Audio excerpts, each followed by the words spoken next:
Welcome to the Road to Redemption podcast with your host, Cam Williamson. Each week, Cam sets out to shatter the labels and stigmas associated with mental health awareness by giving life lessons and raw overviews of events happening around the world. What's up, guys? Welcome back to this episode of the Road to Redemption podcast. I'm, as always, your grateful host, Cam Williamson. And today we are talking narcissist, narcissism, narcissist personality disorder. All forms, not all, probably, there's tons of subcategories. The main categories of narcissism, how they affect us. The big thing to talk about around the term of narcissism is how it affects relationships. I will hopefully remember to end the show talking about this new category of victimhood, which is people exiting narcissistic abusive relationships and hanging that as their hat of identity, therefore going forward. So I want to be careful. Let's start first things first. The two main, after breaking everything down and doing the research I have thus far, the two main subcategories of narcissism are covert narcissists, right, which is more complicated.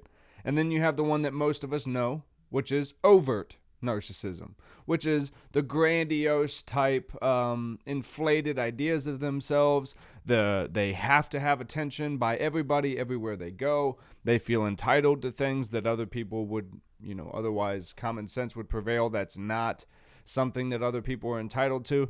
We see it a lot on social medias when we refer to Karens.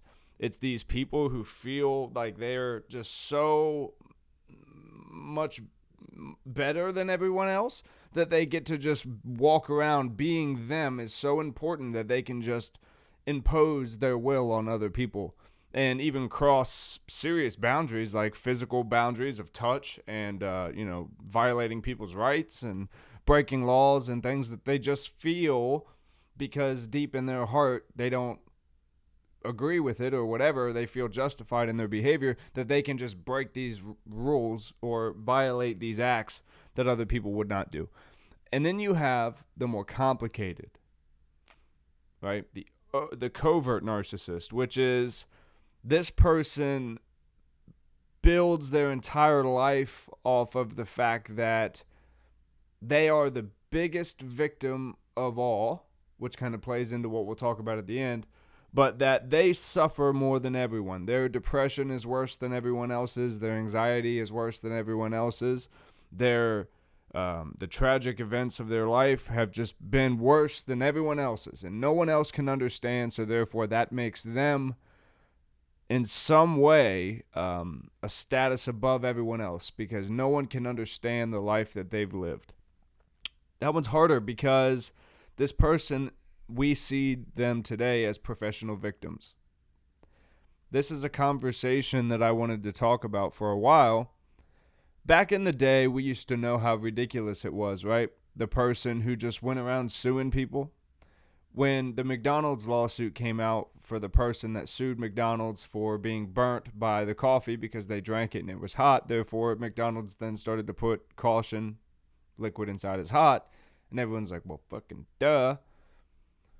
What we saw there was an example of someone so entitled, just so blatantly and opportunistic, but so blatantly obvious that their life has such minor significance outside of that one event that they have to create such a thing to have significance. The thing with narcissists on both subcategories, the foundation of it all comes from insecurity. So they never feel enough, therefore they're constantly trying to validate it. Now, here's the complicated thing with narcissism. I think it's safe to say, if you're willing to be objective and you look at yourself, everyone has narcissistic type qualities. When narcissists start to become defined is in their patterns of behavior. So this person does these things continually to the point where it becomes their actual personality. So they don't even worry about other people's feelings. They just do things based on what they think is right and what they want for their own life, not taking any regard for anyone else. And then you move on to the insecurity of having to always appear perfect and put on this persona that they are perfect and they are flawless, so that way people see them that way, and then they get put up on this pedestal that they, for whatever reason, seek to be on. It's funny because we're all insecure, right? We all have insecurities, and we all act on our insecurities. So throughout our life, I think it's safe to say we've all been jealous. We've all acted out of jealousy. We've all been embarrassed in public, and we've lashed out of embarrassment, and we've had fear of rejection, and nobody likes to be called out. We just talked about that with Travis Scott. Nobody likes to be exposed for their wrongdoings. I think, again, when you start to define narcissism is when you spend a lot of time with someone and then you've tried to address issues with them, right? Have you ever tried to address an issue with someone? And this is one of the key points with, overt narcissist is gaslighting. So you'll try to address a situation with them and you'll go, hey, when that happened earlier and you said that, or you did that, you hit me, you threw that at me, whatever it was, that was so unacceptable.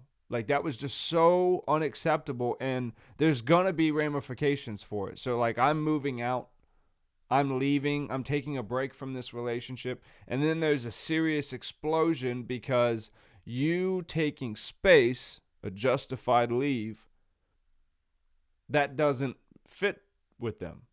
You're not allowed to leave them. They were mad. They were supposed to leave you. But they can't leave you because then that would leave them alone. So they're stuck in this mix of, I need you because the status of you and I being a couple makes me part of what I am. But also, you're not doing what I want you to do right now. You're not serving my purpose. Therefore, I don't need you. And I need you to be well aware. I need you to know deep in your soul, I don't need you. I don't even want you. It's a deep emotional manipulation. It's a fuckery because 5 seconds ago, they were probably telling you how much they love you and, whatever. So then you feel as yourself, the person, when you go, hey, when you threw that at me, and they go, that didn't happen. What are you talking about? And it did, but then you start to second guess yourself and you're like, maybe I'm losing it. And then you start to almost fall into like I forget what it's called when the victim falls in love with their captor, but it's kind of like that mentality where you go, man, maybe I am bugging. God damn, have I been putting this person through months of torture and I'm the asshole? I'm not going to say in all cases, but I can say in most cases, if you're willing to ask yourself that question, you're probably not the asshole. You're probably not the narcissist. It's commonly said throughout the mental health professional community, the moment you feel like you need to record conversations is probably the moment you realize you're in a relationship with a narcissist. But let's go to this part to make sure I touch on it. This new category of victimhood where I'm seeing it more with women, but it's kind of being used as a caveat to like women's empowerment, which I can totally understand that. Women have been in relationship with shit men for a long time. Men have been in relationship with shit women for a long time. So I don't want to say one group of people is doing it more than the other. I see more posts of women, especially on TikTok, posting videos of them dancing, being happy, being free, being their most authentic self, saying when you finally get free of the narcissistic abuse of being imprisoned for 10 years, and it's them dancing around. I love the empowerment. I can appreciate the realization. The place where I start to find concern with it is when we start to have, you guys know I'm big on influences like Olivia Rodrigo, where her whole entire career is based off of this idea of herself that she thought her love to this person was so much more important than his feelings about the entire situation, even though he chose on his own to leave and go date other people. She made an entire album about what a dog pile piece of crap this guy is. Betrayed her and driver's light, all this stuff. And these young girls everywhere go, yes, Olivia Rodrigo. When people do me wrong in life, I should create this public outcry about it, because cancel culture has shown that that's how we react. On social media, it's more posts about, I went to this restaurant, I had to wait 15 minutes, and then when I got the food, it was less than desirable. It's all this, I wasn't satisfied and my needs weren't met and my expectations here and all this stuff, but it gets amplified because then it gets put on the news. Live at 7 o'clock, fucking Susie McGiveafuck had a mildly warm pizza and now she's outside bitching in front of Papa John's because people fucking care. Why? Nobody cares. But it's one of these things where if we entitle drama and the Desperate Housewives of whatever and the super rich house fucks of wherever, Beverly Hills, whatever the fuck these people are doing nowadays, this grandiose idea that I'm the best at everything and you come to me for all the answers, and when I snap my fingers people respond. Well, we forget that that's not a humane way to treat people.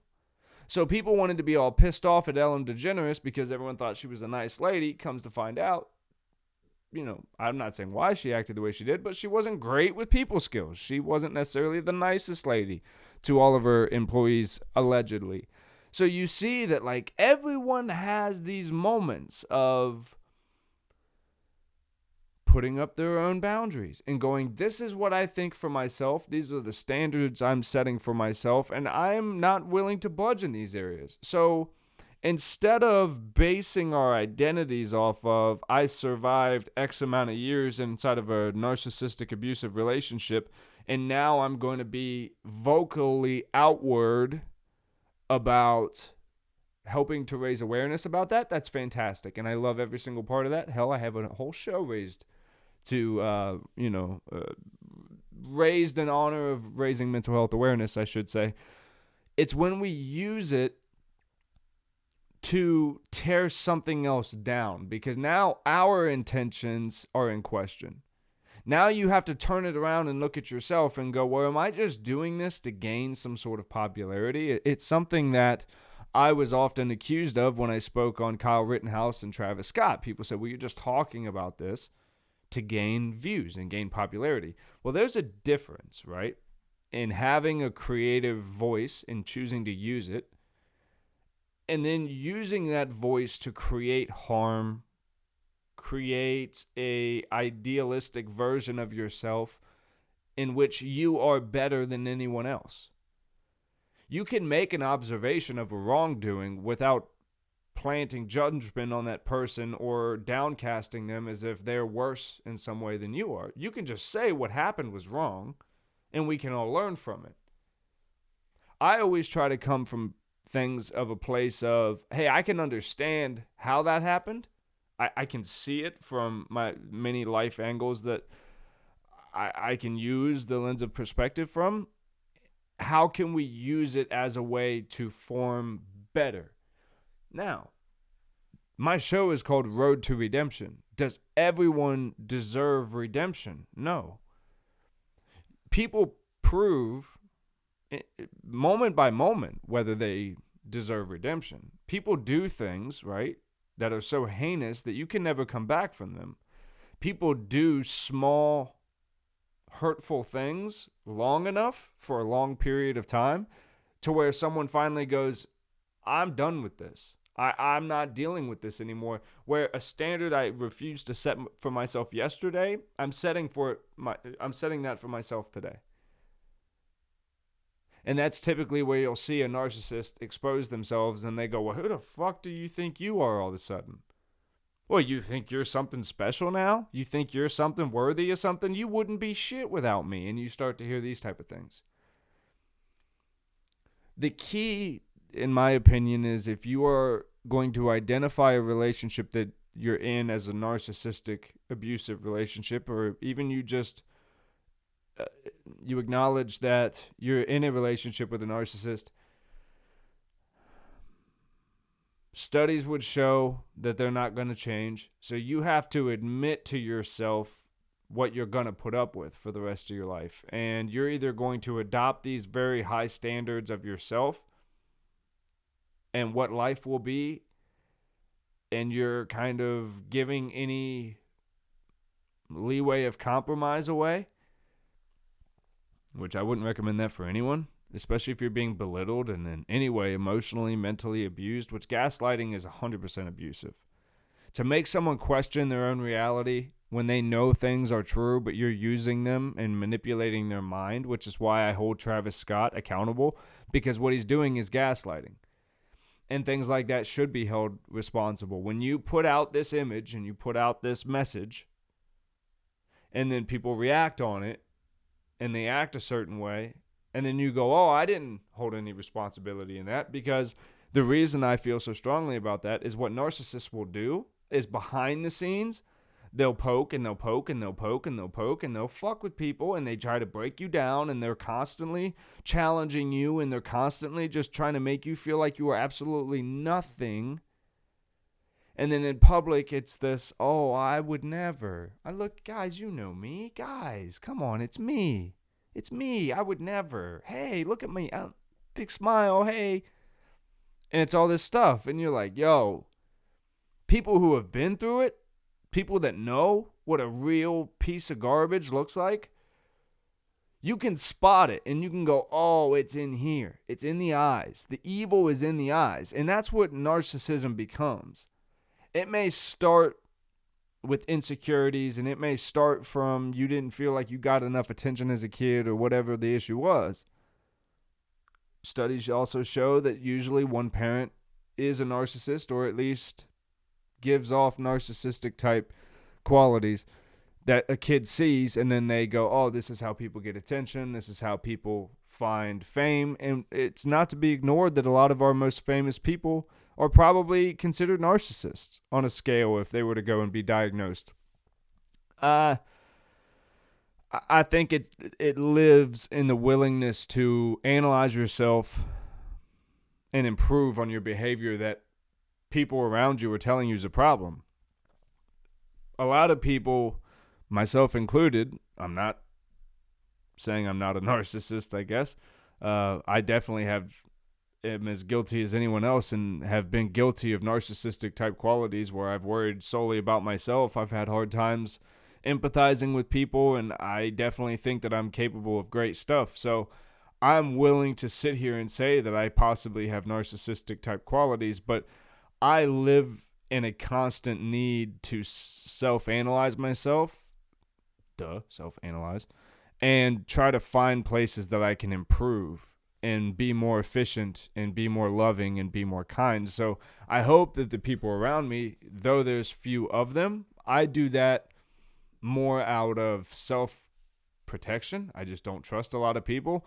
But some of that comes from I trusted a lot of people too soon and gave a lot of people too much access to me early in life that caused me to be used and hurt and become more of a hardened narcissistic type personality that I didn't enjoy. And I'm now working to deconstruct a lot of that stuff in myself so I can be the kind, loving person for those that I'm going to encounter in my future and the people that deserve to, be a part of everything that I'm building, right? And that doesn't mean that what I'm building is better than anything else that anyone else is building, but you're allowed to still have pride in yourself and what you do without being a narcissist. It's just how much importance do you put on it? Do you think that without you, the world would be doomed? Because I can promise you that's not the case for any of us. We are all so, in retrospect, small and insignificant. We'll be lucky if if at this point anything that any of us do, whether it's online or not, lives for the next 100 years if we don't completely destroy this place. So I think we owe it to humanity to point out anything negative and do it from a place of love and understanding and not of judgment and hate, to try to bring the world together in peace and love for whatever amount of time we have left. Whether it's another couple thousand years or or this crazy-ass world takes us out in the next couple. But whatever it is, man, I think whatever operates this whole thing, whether it be God or the universe, I think we could really find favor in trying to be kinder to one another and be more understanding of what makes people who they are, and not try to cause so much hate. This new thing of like exposing a narcissist. Hey, man, you're just going right back to cancel culture, which is just going to show to you we all deserve to be exposed and canceled for one reason or the other. We've all done shit and treated people terribly, and we just need to learn from that and move forward as a better community as a whole, right? So again, let's learn from things. Let's not judge things and try to cast people out. Let's bring them in and teach them the proper ways of society, and a loving society and a more unified society, not one that you have to accept everything that everybody does or you have to believe what everyone else believes, but just that everyone can be themselves and we can all still cohabitate, I guess is the way I would say that, be around one another and function in love and companionship without having to adopt every single belief. Okay, now I'm ranting. Guys, check out the Road to Redemption podcast.com for all of our merch. You can see one of our new designs here. The other new design, I should be getting some of my pieces here in the next couple of days. Grab that. Check out new episodes. Join the membership tab. All you got to do is click the tab. It's $4.99.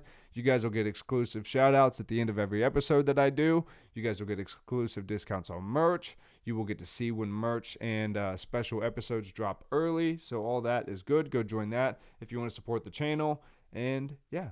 I love you guys so much, and I will see you on Wednesday. Love you.